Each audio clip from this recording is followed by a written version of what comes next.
Betty! Betty, it's Jimmy!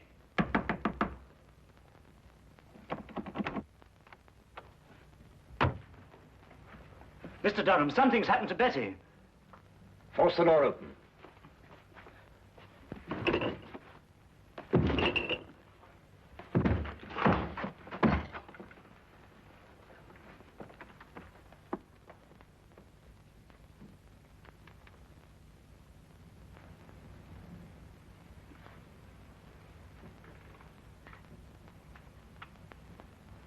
The singing violin.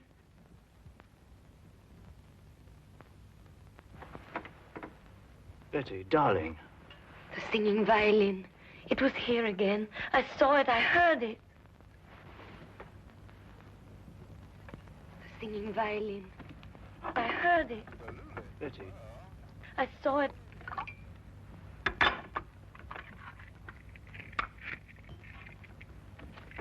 Give her one of these. It's the sedative Dr. Marino left for her.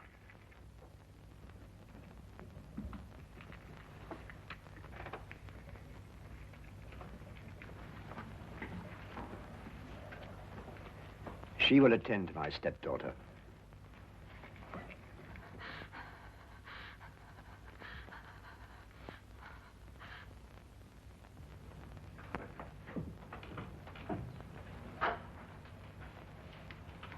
Perhaps you wondered, Willand, why I invited you to my home as my weekend guest. I thought our coming marriage, Betty's and mine, had something to do with it, sir.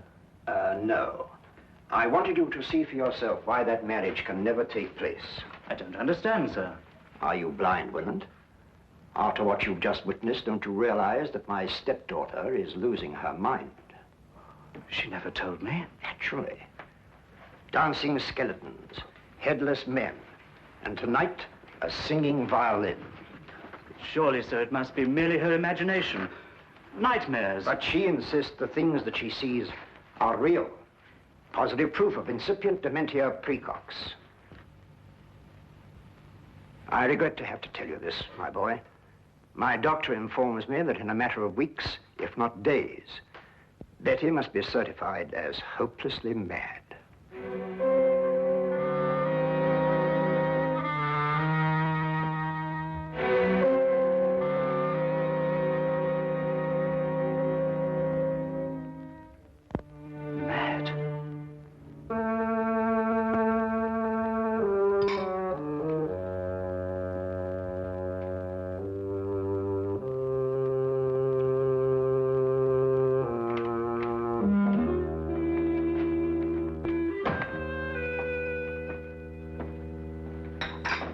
Finished, sir? Yes.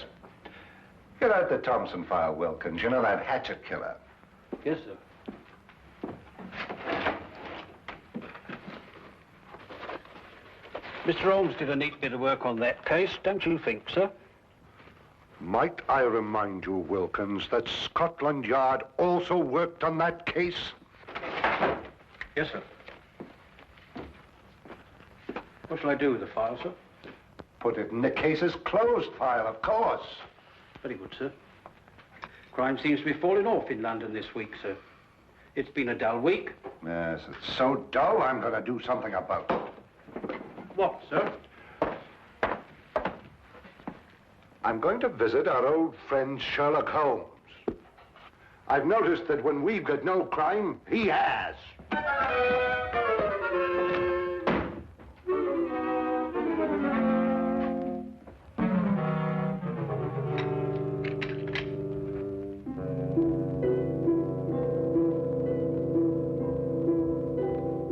A beautiful girl having hallucinations. A worried housekeeper. An austere stepfather. A heartbroken boy. A gloomy old house in a quiet section of London. That was one of the most bizarre and terrifying cases ever to challenge the talents of my extraordinary friend, Sherlock Holmes. We were plunged into it one drowsy day in mid-September when murder, sudden and brutal, came calling. What is it? Sounds like a shot from the street.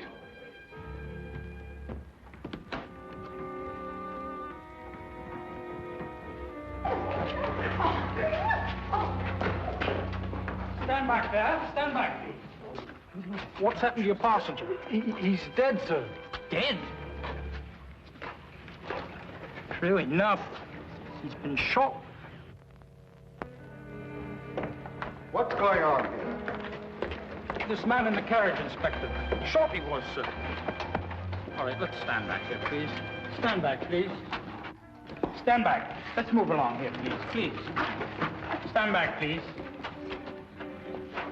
Move along here, please. Please stand back. Move along here, please. Move along. Officer, Yes, sir. you take charge here. Yes, sir. All right, driver. What do you know about this? I don't know. We were about to have a visitor. Where? What do you mean, where? Yes, a young man, but he was murdered before he reached here. Murdered? How do you know?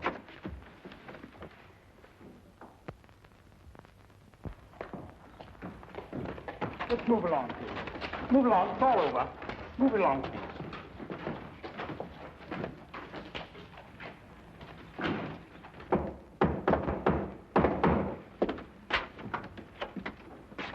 Oh, hello, Lestrade. I've been expecting you. I didn't know myself I was coming here until a few minutes ago. I suppose you also know why I came here? Murder. Both Dr. Watson and I heard the shot. I observed part of the proceedings through the binoculars. This was found in his pocket. Sherlock Holmes, 221B Baker Street. He was obviously employed by a tea and spice merchant. The aroma is unmistakable, eh, Watson? Oh, unmistakable. The boy's wallet gave us some further information. His name was James Winant. He lived at number 5 Crestwood Place. He was employed by Stackhurst and Durham, tea and spice merchants. Stackhurst. Stackhurst. Does the name mean something to you, Holmes? Well, it should. Stackhurst and Durham appears in almost every tin of tea sold in England. What was young Winant's business with you, Holmes? Winant. Durham. Ah. I've never heard of Winant before. Were you able to ascertain anything from the cabby? No, one of the passers-by heard him say, the singing violin. The singing violin? No, that can't mean anything, I'm sure. Can't mean anything, Lestrade. Well, now, of course not. Get your hat, Watson. Well, where are we going, Holmes? To interview the murderer of Jimmy Winant, of course. You mean to say you know who killed him? Of course I do. Don't you?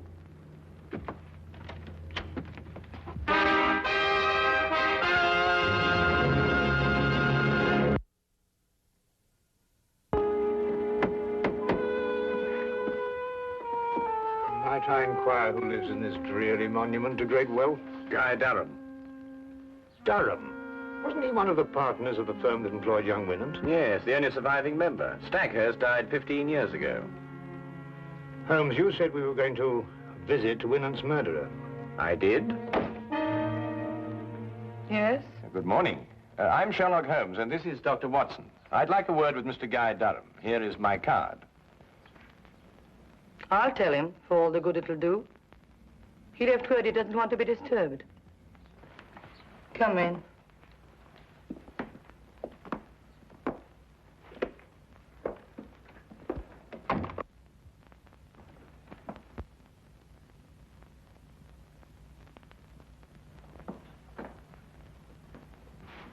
Oh, permit me, madam, to congratulate you on your new position. Thank you. How do you know I'm new here? Mrs. Ferguson, who was at the door? Excuse me.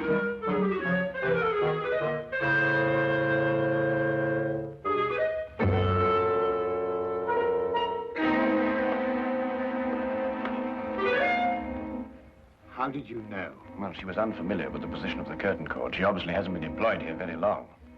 Oh, obviously. I'm sorry, sir, but Mr. Durham can't. What is the meaning of this? I'm sorry, sir. They pushed in before I could stop them.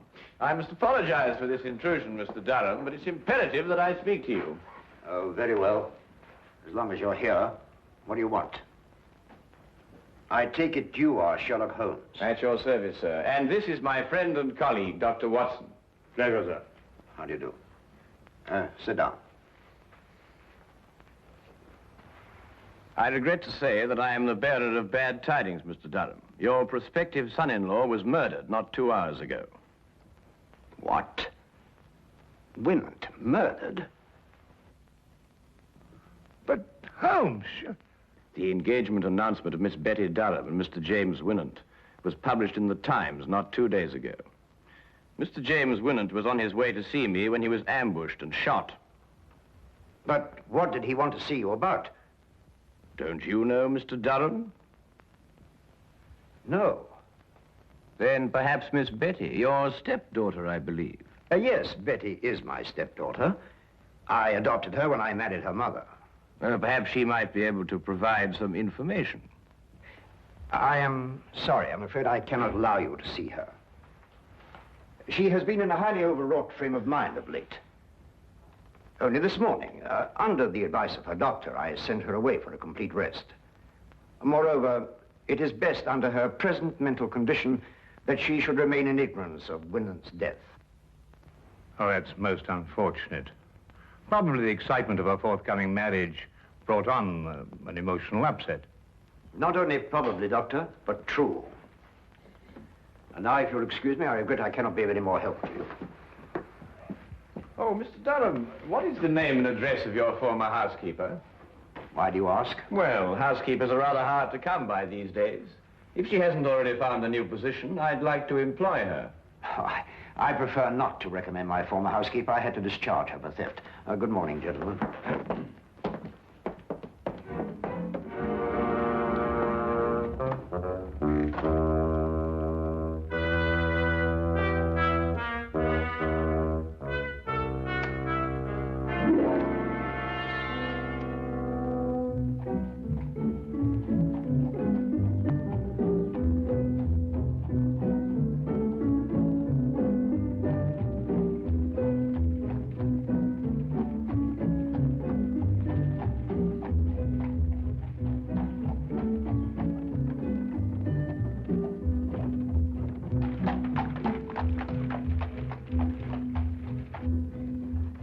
You believe Durham is the murderer, Holmes? Yes. Why are you so sure? Well, 15 years ago, Horace Stackhurst died in extremely mysterious circumstances. Stackhurst? Would that be the Stackhurst of Durham's firm? The same. Shortly after Stackhurst's death, his widow married Durham. And the widow is Betty's mother, I presume? Indeed, she was. But the mother herself died within a year, and Betty inherited a great fortune. Durham was appointed guardian until such time as Betty married. Oh, I'm beginning to understand. Tell me, Holmes, have you solved the mystery of Winant's dying words yet? The singing violin? Oh, well, that's really very easily explained, Watson, now that the... Ah, here we are.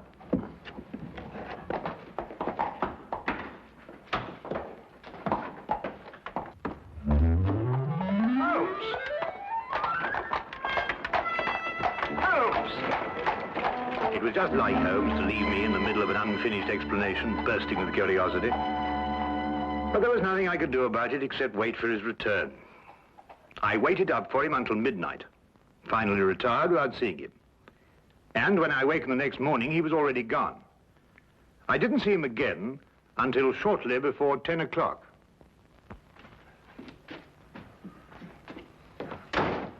Hello, where have you been? Do you mind going to the window, Watson? What? I've got a surprise for you. Oh, Go on. all right.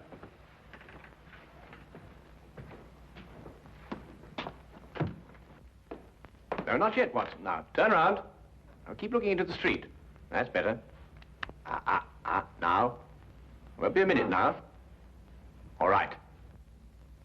Turn around.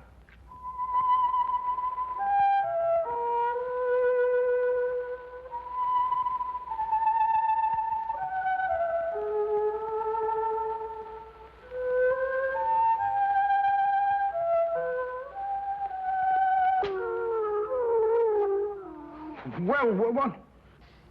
A singing violin. Well, that's fantastic. Yes, a fiend with a diabolical mind, our Mr. Durham. Soap on the bow so that no sound should come from it, and this. Come along, Watson.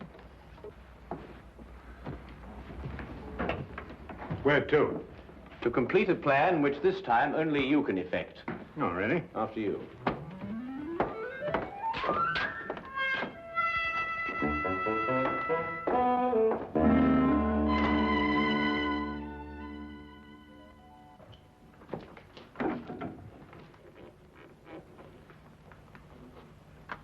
Ha-ha, John Murdoch! So I found you at last, eh? What? You've been making advances to my wife, and I am going to thrash you within an inch of your life! Wait a minute. You've got the wrong man. Don't you lie to me! I'm not John Murdoch, I tell you. Help! There's a lunatic loose. Oh, so it's a fight you wanted it? I've heard about men like you before. You smiled your last smile, my voyaging vagabond.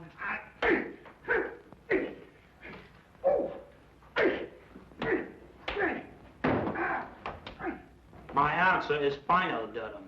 I didn't mind certifying your stepdaughter as insane, but I draw the line at murder.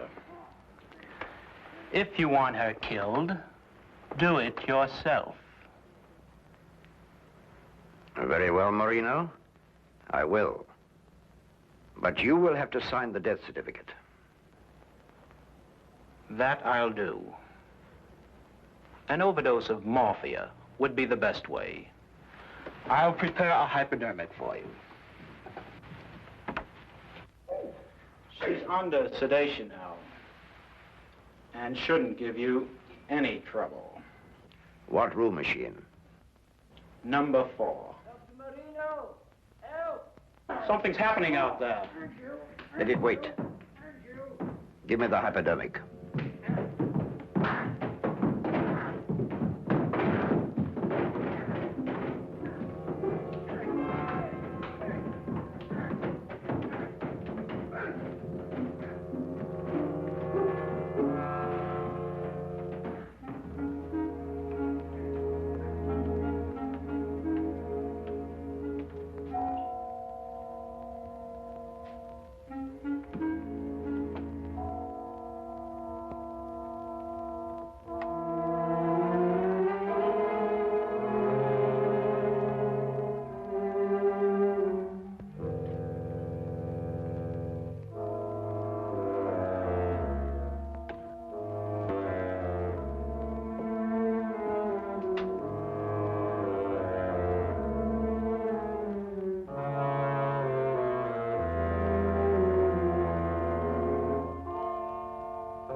Durham, do you hear me?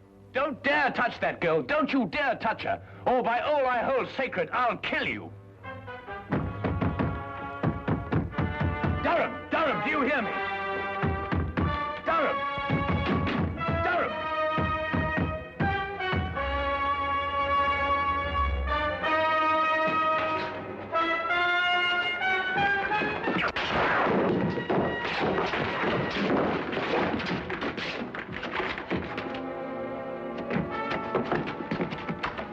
Are you all right, Holmes? The girl, is she all right, Watson? Just drugged. She'll be all right. Well, what kept you so long? Dr. Marino brought up reinforcements. When I came here and answered your summons, I found Dr. Watson fighting with 4 men. Must say he was holding his own. Now, will somebody please tell me what this is all about? Nothing would give me greater pleasure, Inspector. May I introduce Mr. Guy Durham, your murderer? What?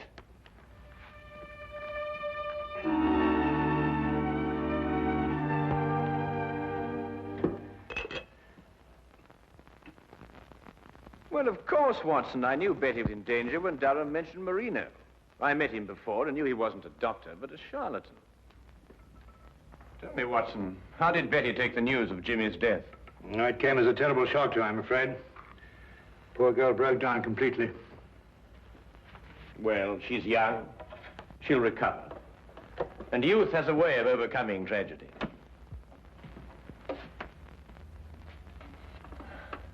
Ah.